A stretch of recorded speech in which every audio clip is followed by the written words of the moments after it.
My name's Frank Miller, 61 years old. For 38 of those years, I walked through the same factory gates 6 mornings a week. Rain, snow, heat, it didn't matter. I clocked in, laced my boots, and did my part to keep the steel rolling. I figured I'd retire there, maybe get a gold watch, a little party with cake no one wanted to eat, and a handshake on the way out. Instead, 2 weeks ago, they shut it down. No warning, no meeting, just a line of managers in clean suits waiting by the gate. They handed out envelopes like funeral cards. Inside mine was a pink slip, a final paycheck, and a number to call if I had questions about benefits. That was it. 38 years boiled down to a few sheets of paper. I remember standing in the parking lot with the other guys. Some of the younger ones laughed it off, said they'd head to the city, find new work. A few cursed, kicked their lunch pails across the asphalt. Me, I just stood there staring at the smokestacks. They weren't running anymore, but I could still hear the clang of steel in my head. My knees ached, my back screamed, and for the first time in my life, I had no place to be on Monday morning. The first Monday, without the plant, hit harder than I thought it would. I woke up at 5 out of habit, put on the same old boots, and only then remembered there was nowhere to go. I sat on the edge of the bed, staring at the floor, wondering what a man does when the routine that built his whole life is gone. I made coffee strong enough to strip paint and stood by the window. The streets were quiet, but in my head I could still hear the plant whistle, sharp as a blade, calling men to work. For almost 4 decades, that sound ruled my life. Now, there was nothing, just silence. I tried to busy myself, mowed the yard, tightened a leaky faucet, cleaned out the garage, but none of it scratched the itch. Work wasn't just about a paycheck. It was about knowing you had a purpose, a place in the machine. By afternoon, I drove past the factory. Chain on the gates, a faded for sale sign blowing in the wind. A couple of kids on bikes rode circles in the lot, laughing. I wanted to shout at them, tell them what this place meant, but I didn't. I just sat there in my truck, hands gripping the wheel, feeling like a ghost haunting my own life. Going home that day felt different. The house was the same, white paint peeling on the porch, mailbox leaning like it had one leg shorter than the other, but stepping inside, it was too quiet. My wife's been gone 3 years now. Cancer took her fast, and the kids, well, they're scattered. My daughter's in Denver with her family. My boy's out west chasing construction jobs. Calls are polite, but short. Nobody's coming through that door at night, but me. I dropped my keys on the counter and stood there a while, listening to the hum of the old refrigerator. It's funny how you notice sounds you never cared about before once the rest of the noise is gone. Bills were stacked on the table like always. Electric, water, insurance. I spread them out, checked the numbers, and felt the weight press down on me. With the plant closed, the math didn't add up. My final paycheck was already half gone, and Social Security wasn't enough to carry me. I tried to eat, but the food sat heavy. Tried to watch the ball game, but couldn't focus. All I kept thinking was, what's a man worth when the work's gone? I'd built my life on steel, heat, and sweat. Now I was just an old man in a quiet house, staring at numbers that didn't forgive. By the end of the week, the walls of the house felt like they were closing in. So I did what men like me always do when the silence gets too heavy. I went to Rusty's bar. That place has been standing since I was a kid, a squat brick building with neon that only half worked. It was where we celebrated promotions, drowned bad news, and sat after long shifts with grease still under our nails. Only this time, there were no shifts. No work boots clattering in. Just a half-dozen old-timers hunched over beers, shoulders bent like the weight of life was too much. Rusty himself, gray beard down to his chest, was wiping glasses behind the counter like always. When he saw me, he poured a whiskey without asking. "Plant shutdown finally got you, huh?" he said. His voice was gravel, the kind that comes from too many years of smoke and cheap bourbon. "Yeah," I answered. It sounded small. The guys around me nodded. They didn't have to say a word. We were all in the same boat, men who gave everything to a company that folded overnight. Rusty leaned in, lowering his voice. "Heard they're shipping the machines overseas. Said it's cheaper. Cheaper." That single word burned hotter than any furnace. That word, cheaper, followed me home like a curse. I couldn't shake it. I'd given nearly 4 decades to that plant. My father worked there before me, and his father before him. 3 generations, all bent backs and busted hands, keeping those furnaces alive. And now some man in a suit had decided a cheaper set of hands across the ocean could do the same job. I sat on my porch with a beer, staring out at the street as the sun went down. My knees ached, my shoulders stiff, but the anger made me feel young again, hot in the chest like it used to when I was 20 and nothing could stop me. Only now, it wasn't a bar fight I was walking into. It was life itself telling me I was done. The bills on the table waited inside. The pension was crumbs. The job market didn't want a man in his 60s with no college degree, no computer skills. I thought about filling out applications at the hardware store, maybe driving a delivery van, but it felt like begging. By midnight, I was still out there, empty bottles at my feet, staring at the stars. For the first time in years, I felt something burning in me besides fatigue. It wasn't just anger. It was a refusal to be discarded. The next morning I shaved, put on a clean shirt, and decided I wasn't going to sit around waiting to die. Men like me work. That's what we do. So I drove into town, checked the bulletin boards, and asked around. First stop was the hardware store. The kid behind the counter couldn't have been older than 25. I asked if they were hiring. He looked me up and down like I was his grandfather wandering in from the street. You can fill out an application online, he said. Online. I told him I didn't even own a computer. He just shrugged, already moving on to the next customer. I tried the warehouse on the edge of town. The foreman, younger than my son, shook his head before I finished my sentence. Too heavy for you, old-timer, he said.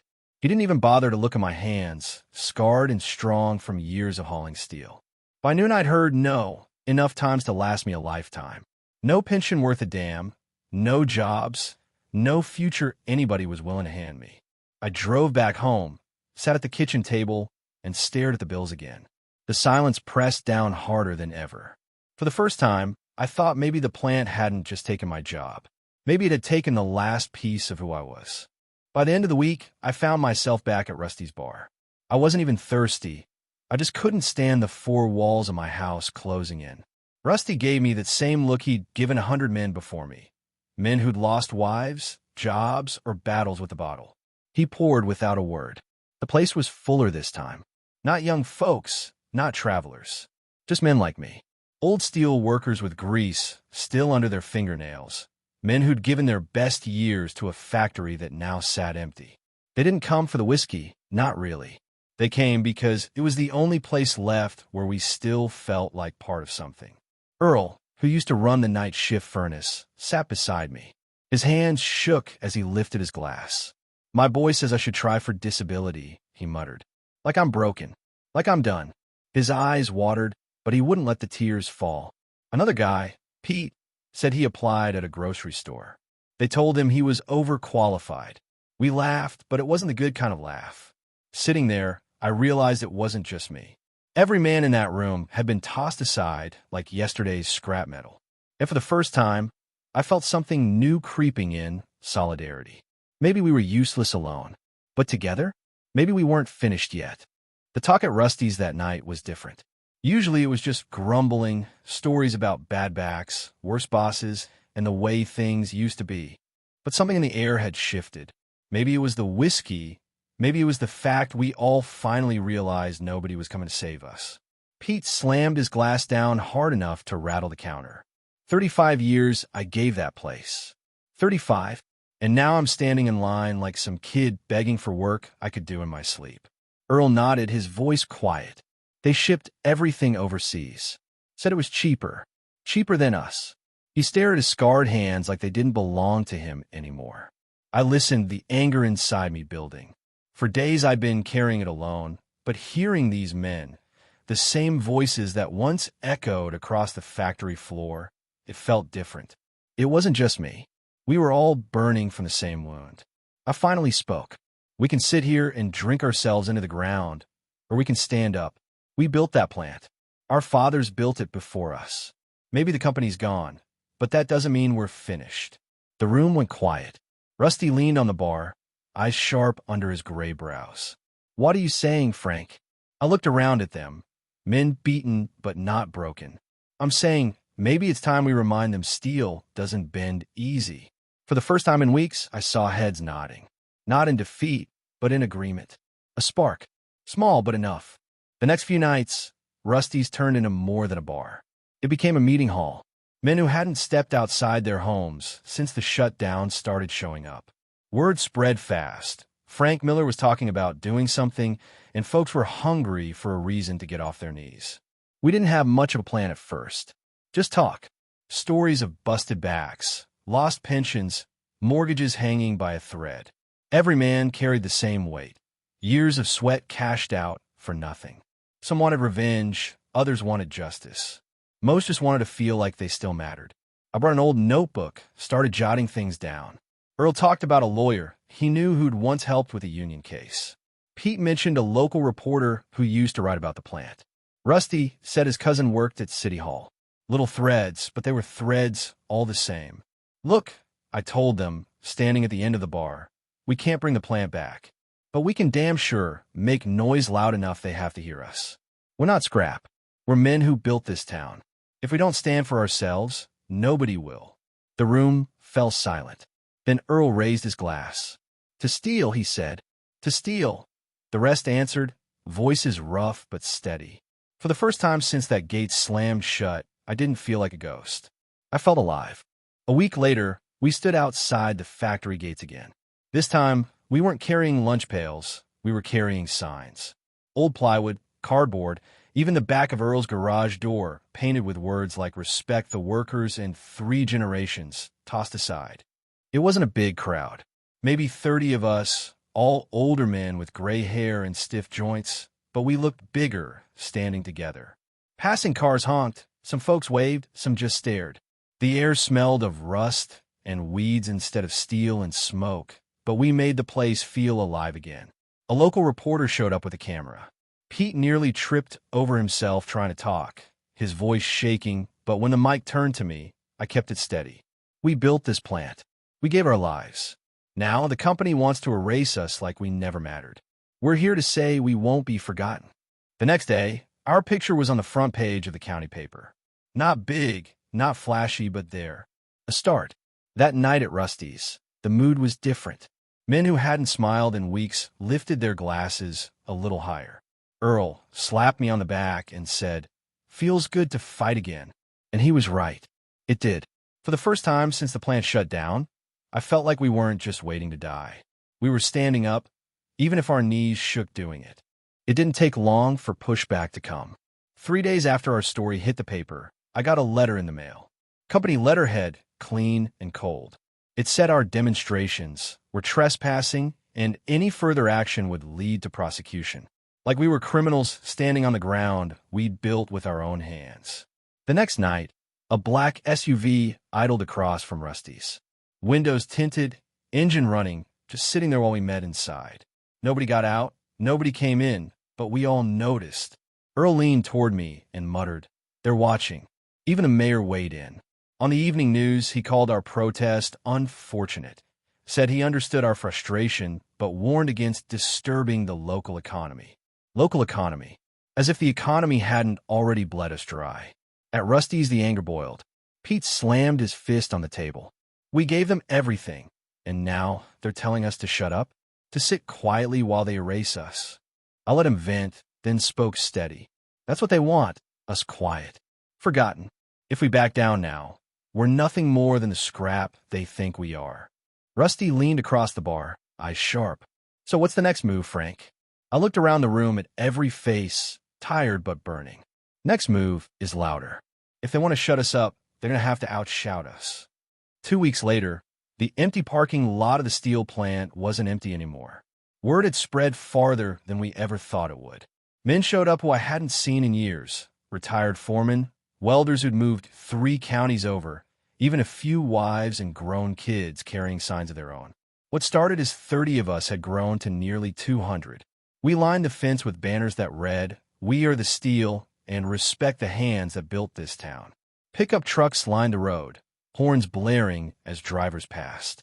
Local TV cameras rolled, reporters scribbling notes. For the first time, we weren't just a handful of old men crying into our beers. We were a story people couldn't ignore.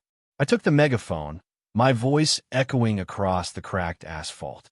They called us scrap, said we were too old, Too expensive, too slow. But look around you. This isn't scrap. This is the backbone of America standing tall. We worked when nobody else would. We bled for this plant, for this town. And we will not be erased. The crowd roared, fists raised. For a moment, I saw the fire of younger days in every face. Later, Rusty slapped my shoulder and said, "Frank, you lit something today? And once a fire starts, it's hard to put out." I believed him. For the first time in months, I felt like steel again, bent maybe, but unbroken. By the third week, we weren't just a local story anymore. Regional papers ran headlines. TV crews showed up with satellite vans. People drove in from neighboring towns to stand with us. Teachers, farmers, even young kids who'd never set foot in the plant but knew their fathers and grandfathers had. The company couldn't ignore us any longer. Their spokesman, slick hair and expensive suit, finally held a press conference. He smiled for the cameras, talked about economic realities and global competition. He said he respected our emotions, but the decision was final. The plant was closed for good. We watched on the bar's old TV, the picture fuzzy but clear enough. Men slammed their glasses down in disgust. Earl muttered, "Respect our emotions? Hell with that." We gave our lives to them. That night, the parking lot outside Rusty's was packed.